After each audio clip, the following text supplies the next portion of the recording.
Bookish voice में आपका स्वागत है। आप सुन रहे हैं श्री रामचरितमानस का उत्तरकांड भाग 105।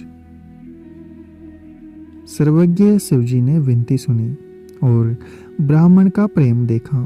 तब मंदिर में आकाशवाणी हुई कि हे द्विज श्रेष्ठ, वर मांगो। ब्राह्मण ने कहा, हे प्रभु, यदि आप मुझ पर प्रसन्न हैं और हे नाथ, यदि इस दीन पर आपका स्नेह है तो पहले अपने चरणों की भक्ति देकर फिर दूसरा वर दीजिए। हे प्रभु, यह अज्ञानी जीव आपकी माया के वश होकर निरंतर बोला फिरता है।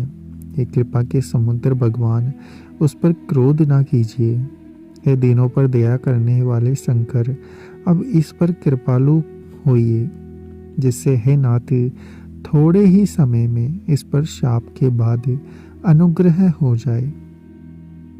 हे कृपा निदान, आप वही कीजिए जिससे इसका परम कल्याण हो। दूसरे के हित से सनी हुई ब्राह्मण की वाणी सुनकर फिर आकाशवाणी हुई, एवं वस्तु, यद्यपि इतने भयानक पाप किया है और मैंने भी इसे क्रोध करके शाप दिया है, तो भी तुम्हारी साधुता देखकर मैं इस पर विशेष कृपा करूंगा। हे द्विज, जो क्षमाशील एवं परोपकारी होते हैं, वे मुझे वैसे ही प्यारे हैं जैसे खरारी श्री रामचंद्र जी। हे द्विज, मेरा शाप व्यर्थ नहीं जाएगा। यह 1000 जन्म अवश्य पाएगा, परंतु जन्म में ना और मरने में जो दुस्सह दुख होता है, इसको वह दुख जरा भी नहीं व्यापेगा। फिर भी जन्म में इसका ज्ञान नहीं मिटेगा। हे शूद्र, मेरा प्रमाणिक सत्य वचन सुन। प्रथम तो तेरा जन्म श्री रघुनाथ जी की पुरी में हुआ, फिर तूने मेरी सेवा में मन लगाया। पुरी के प्रभाव और मेरी कृपा से तेरे हृदय में राम भक्ति उत्पन्न होगी। हे भाई, अब मेरा सत्य वचन सुन। द्विजों की सेवा ही भगवान को प्रसन्न करने वाला व्रत है। अब सभी ब्राह्मण का अपमान नहीं करना, संतों को अत्यंत श्री भगवान ग्रही के समान जानना। इंद्र के वज्र, मेरे विशाल त्रिशूल, काल के दंड और श्री हरि के विकराल चक्र के मारे भी जो नहीं मरता, वह भी विपत्ति रूपी अग्नि से भस्म हो जाता है। ऐसा विवेक मन में रखना, फिर तुम्हारे लिए जगत में कुछ भी दुर्लभ नहीं होगा। मेरा एक और भी आशीर्वाद है कि तुम्हारी सर्वत्र अबाध गति होगी, अर्थात तुम जहाँ जाना चाहोगे वहाँ बिना रोक टोक जा सकोगे। आकाशवाणी के द्वारा शिव जी के वचन सुनकर गुरुजी हर्षित होकर ऐसा ही हो यह कहकर मुझे बोध समझाकर और शिव जी के चरणों में हृदय में अपने घर गए। काल की प्रेरणा से मैं विंध्याचल की जाकर सर्प हुआ। फिर कुछ काल बीतने पर बिना ही परिश्रम के मैंने वह शरीर त्याग दिया।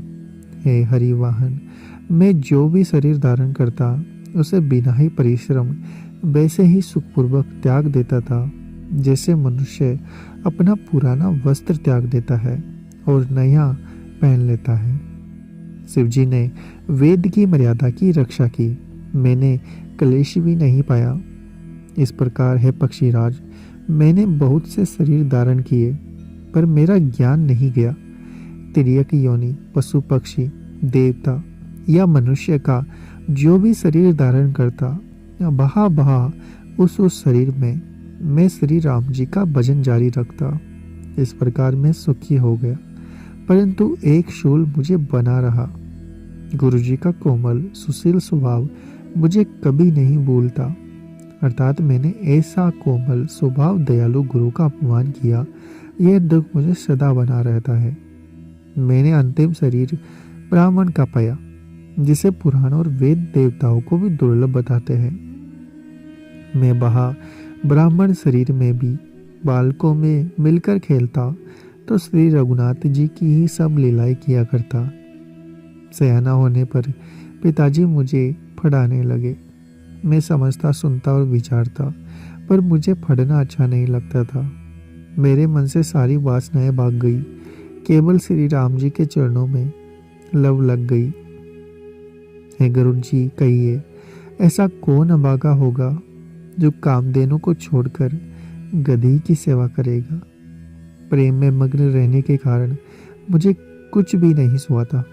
पिताजी पढ़ा पढ़ा कर हार गए। तब माता पिता कालवश हो गए। तब मैं भक्तों की रक्षा करने वाले श्री राम जी के भजन करने के लिए वन में चला गया। वन में जहाँ जहाँ मुनीश्वरों के आश्रम पाता, वहाँ वहाँ जाकर उन्हें सिर नवाता। हे गुरु जी, उनसे मैं श्री राम जी के गुणों की कथाएं पूछता। वे कहते और मैं हर्षित होकर सुनता। इस प्रकार मैं सदा सर्वदा श्री हरि के गुण अनुवाद सुनता फिरता। शिव जी की कृपा से मेरी सर्वत्र अबाधित गति थी, अर्थात मैं जहाँ चाहता वहीं जा सकता था। मेरी तीनों प्रकार की, पुत्र की, धन की और मान की गहरी प्रबल वासनाएं छूट गई और हृदय में एक यही लालसा अत्यंत बढ़ गई कि जब श्री राम जी के चरण कमलों के दर्शन करूं तब अपना जन्म सफल हुआ समझूं। जिनसे मैं पूछता वे ही मुनि ऐसा कहते हैं कि ईश्वर सर्वभूतमय है। यह निर्गुण मत मुझे नहीं सुहाता। हृदय में सगुण ब्रह्म पर प्रीति बढ़ रही थी। गुरु जी के वचनों का स्मरण करके मेरा मन श्री राम जी के चरणों में लग गया।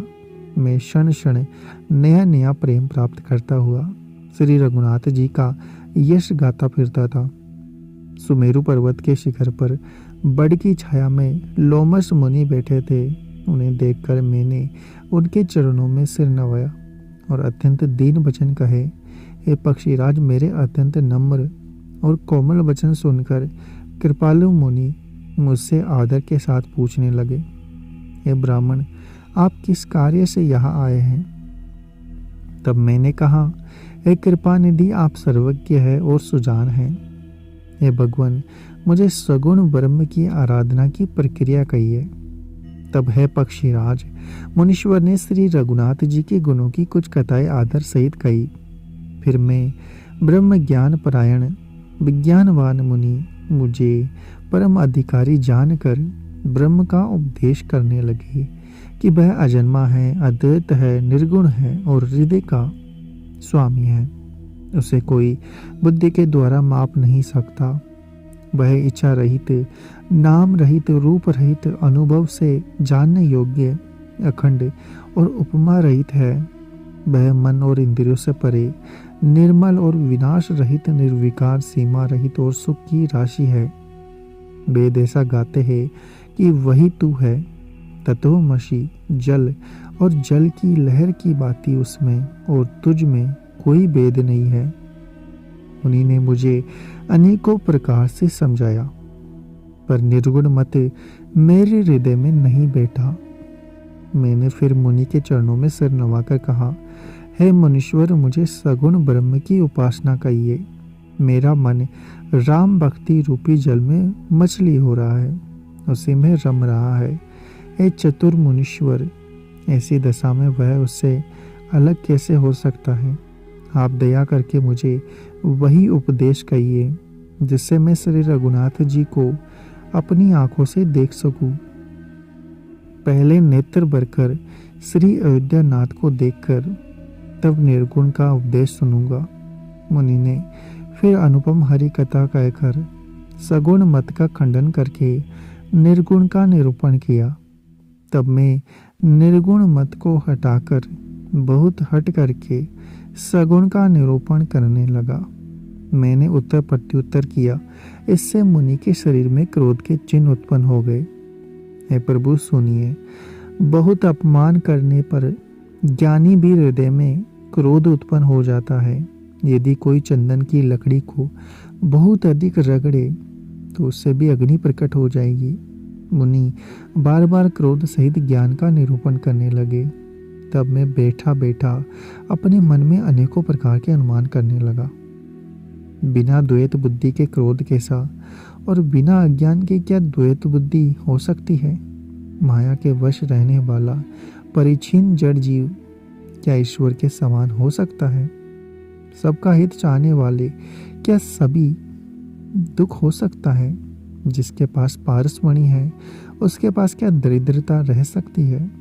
दूसरे से द्रोह करने वाला क्या निर्भय हो सकता है? और कामी क्या कलंक रहित रह सकते हैं? ब्राह्मण का बुरा करने से क्या वंश रह सकता है? स्वरूप की पहचान होने पर क्या आसक्ति पूर्वक कर्म हो सकते हैं?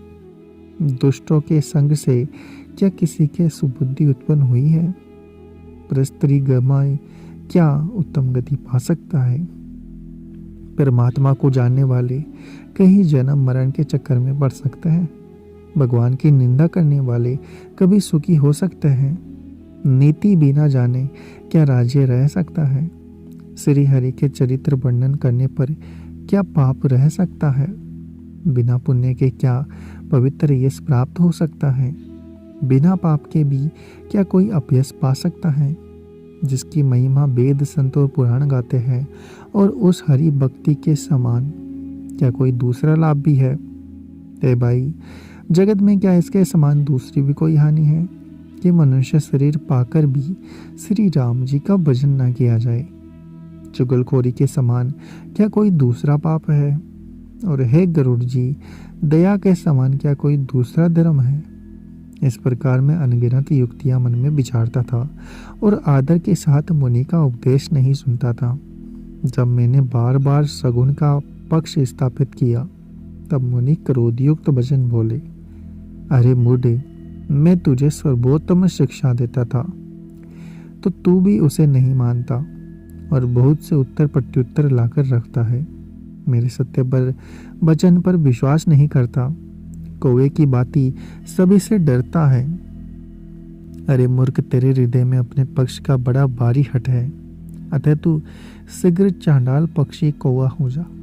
मैंने आनंद के साथ मुनि के शाप को सिर पर चढ़ा लिया। उससे मुझे ना कुछ भय हुआ न दीनता ही आई। तब मैं तुरंत ही कौवा हो गया। फिर मुनि के चरणों में सिर नवाकर रघुकुल शिरोमणि श्री राम जी का स्मरण करके मैं हर्षित होकर उड़ चला। शिव जी कहते हैं, हे उमा, जो श्री राम जी के चरणों के प्रेमी हैं, काम, अभिमान, क्रोध से रहित है, वे जगत को अपने प्रभु से भरा हुआ देखते हैं, फिर वे किससे बैर करे? काकभुसुंडी जी ने कहा, हे पक्षीराज गरुड़ जी, सुनिए, इसमें ऋषि का कुछ भी दोष नहीं था। रघुवंश के विभूषण श्री राम जी ही सबके हृदय में प्रेरणा करने वाले हैं। कृपा सागर प्रभु ने मुनि की बुद्धि को बोली करके मेरे प्रेम की परीक्षा ली। मन, वचन और कर्म से जब प्रभु ने मुझे अपना दास जान लिया, तब भगवान ने मुनि की बुद्धि फिर पलट दी। ऋषि ने मेरा महान पुरुषों सा स्वभाव, धैर्य, क्रोध, विनय आदि वो श्री राम जी के चरणों में विशेष विश्वास देखा। तब मुनि ने बहुत दुख के साथ बार बार पछताकर मुझे आदर पूर्वक बुला लिया। उन्होंने अनेक प्रकार से मेरा संतोष किया। तब हर्षित होकर मुझे राम मंत्र दिया। कृपा निधार मुनि ने मुझे बालक स्वरूप श्री राम जी का ध्यान बतलाया। सुंदर और सुख देने वाला यह ध्यान मुझे बहुत ही अच्छा लगा। वह ध्यान मैं आपको पहले ही सुना चुका हूँ।